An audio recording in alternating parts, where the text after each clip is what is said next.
If there's one thing every off-roader needs on their machine is more storage, especially when it comes to an ATV. So today we're going to be installing the rear cargo box on our Yamaha Grizzly. That way we have all of our gear we need next time we hit the trail. First thing we'll do is lay out our tools, look over our instructions, and then get our hardware laid out so we can get this project started. Looking at our instructions here, it tells us the first thing we'll do is take our rubber plate and we will mount it to the mounting strap. We're going to go ahead and remove these two M8 bolts.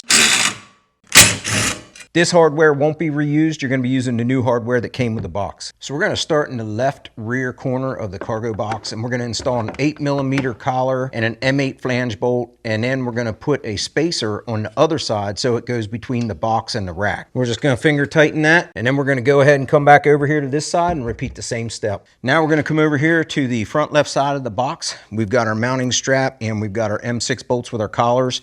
There's your collar, and you're going to put your bolt in, and it's going to go through the box down into the mounting strap. You're going to want the rubber side up, touching the rack. So we're going to bring that in from underneath here, get it lined up.